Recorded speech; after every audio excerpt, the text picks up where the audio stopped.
Welcome to JC Connect.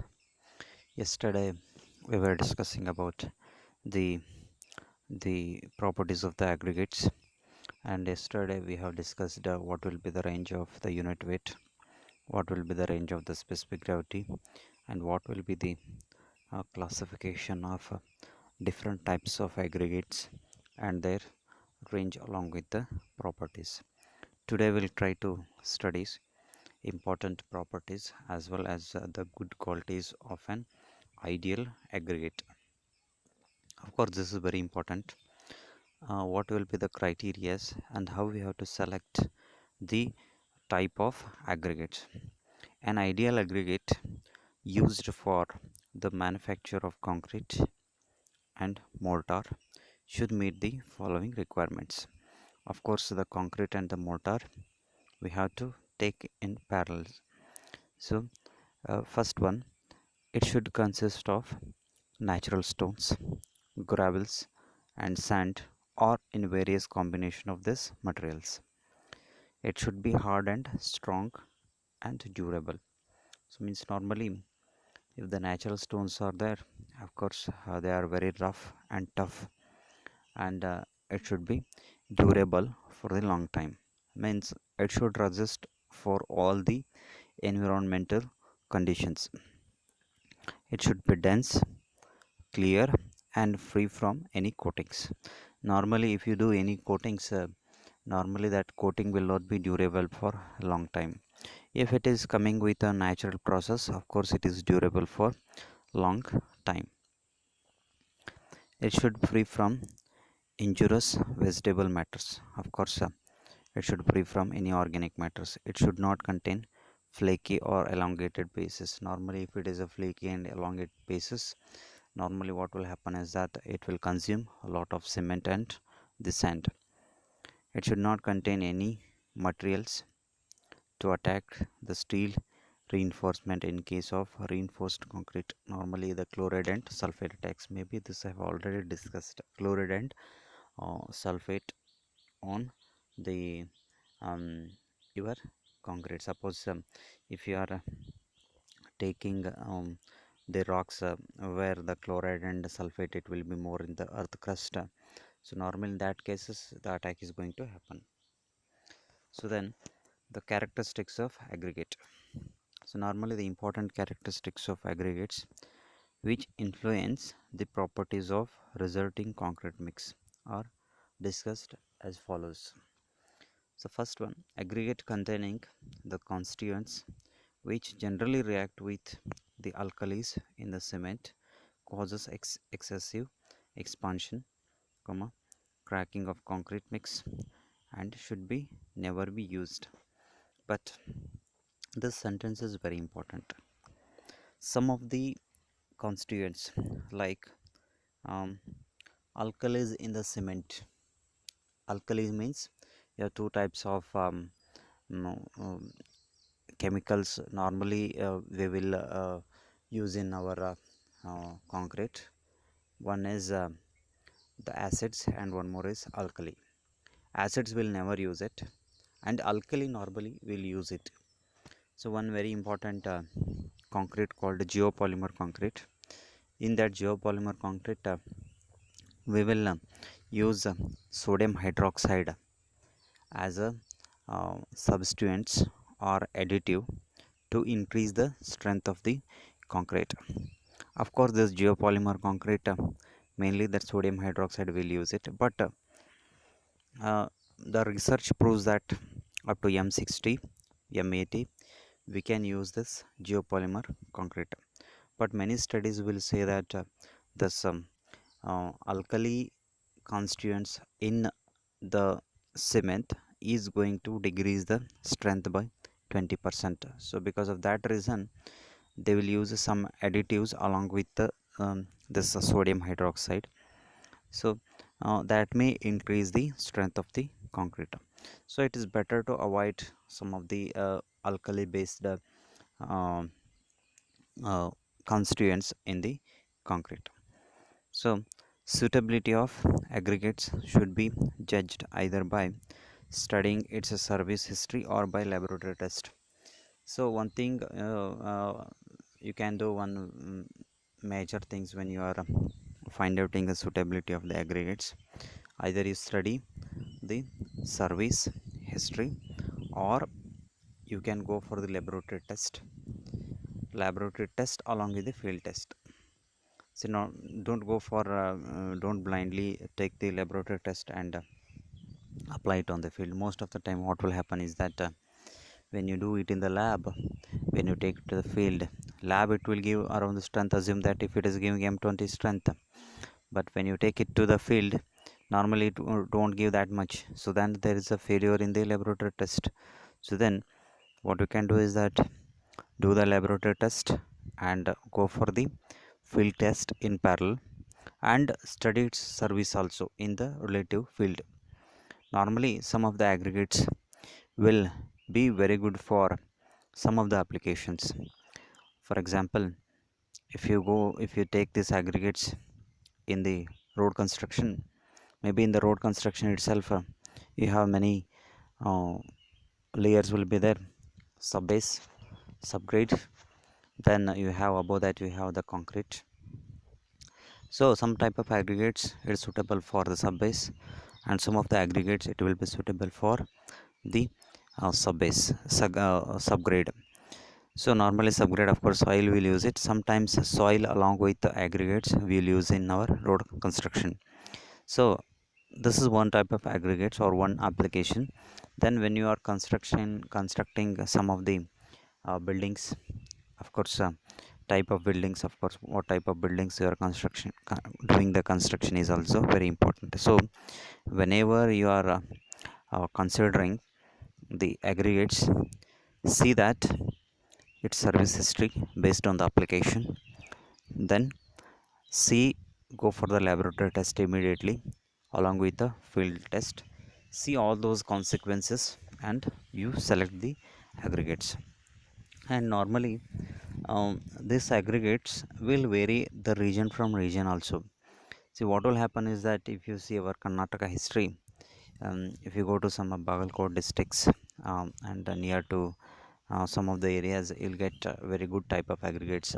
And near to some Kanapur belt, if you see it, if you see, you'll get good type of aggregates, because of course it depends on the type rocks available in the earth crust. Even if you see the earth crust, variety of natural stones are available, that all natural stones are having different combinations and it will give different strength also.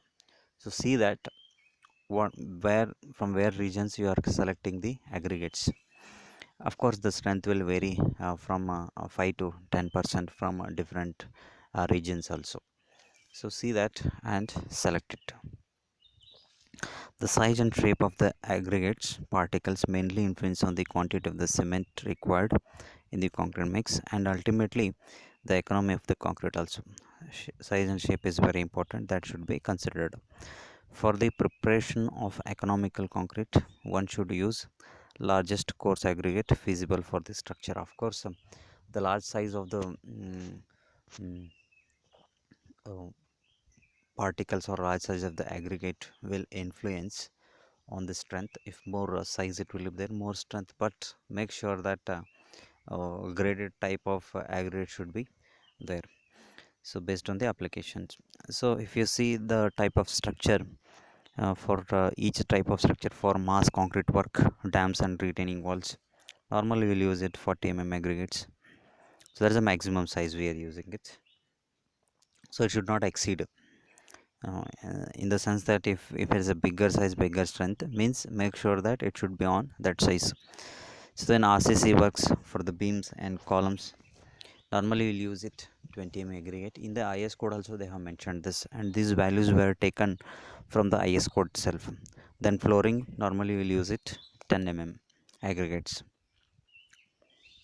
So these are the properties which you are going to study, and of course it is very, as an examination point of view, it is very important. uh, some of the things it is very similar to the concrete, like cement also we have discussed, of course, strength of the cement, different types of cement that I already discussed. So first one is strength, shape of the aggregate, specific gravity of the aggregate, bulk density of the aggregate, voids of the aggregate, porosity of the aggregate, and the moisture content of the aggregate. So the strength, of course, it should be equal to the concrete.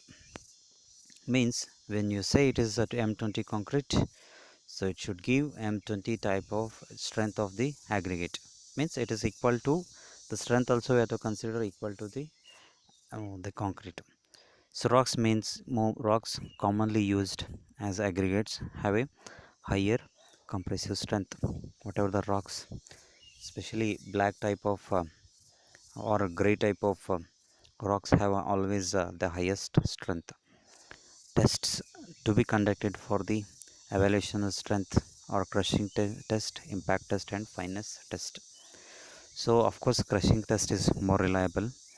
Toughness is by impact test we are going to test it, and the hardness by abrasion test. Of course toughness and the hardness are two different words. Don't put it in a single word. Of course toughness can be by impact test and hardness can be by abrasion test, that you already did it in your material testing laboratory. So shape and texture. Shape influences the properties of fresh concrete more than the hardened concrete, that we already classified, that we have two types of concretes are there. So one is fresh concrete and one more is hardened concrete. But shape will influence on the property of fresh concrete first, then the hardened concrete. Round and irregular aggregates are highly workable but yield low strength. But this statement I'll not agree, because still many research is going on, um, whether the round type of aggregates will give more strength or not. Uh, so normally round aggregates will give more strength than the irregular aggregates. See, if round aggregates of graded size, when you say it's a round aggregate, he has not mentioned graded. Graded is very important. Round shape of the aggregates with graded means gradations 10 to 20 mm or 20 to 30 mm or 30 to 40 mm graded. If they are graded, it will give good strength. But irregular aggregates will not give good aggregates, and it will not give uh, low strength. It will all, but round aggregates with graded type of particles will give the highest strength. Flaky aggregates requires more cement, of course, paste, and produces maximum voids. If it is a flaky type of aggregates will be there, normally lot of voids is going to create. Then voids has to be filled by the cement and mortar. Then there is a lot of consumption of cement as well as the sand. Make sure that even if you compare with round graded aggregates with the irregular type of aggregates, normally there the cement consumption will be very less and lot of strength it will be there. Voids will be very less, but here the voids will be more in case of flaky type of aggregates. Of course it is not economical. Flaky type of aggregates are not economical. So angular shape is the best. Of course they will share it, but not different types of angular shapes. Angular shape with uniform, with a uniformity, coefficient of uniformity. Normally cu value for the angular shape means if it is a triangular shape, that triangular shape type of particles has to be more. For example, if we have 100 aggregates are there, in that 100 aggregates more than 90% of 100 aggregates means more than 90 number should be in the similar number of angular shape, not different type of angular shapes. Similar type of angular shapes of aggregate should be there, means at least more than 90%, then it is suitable. Means one type of angular aggregate is going to fix on the other type of angular shape of the aggregate.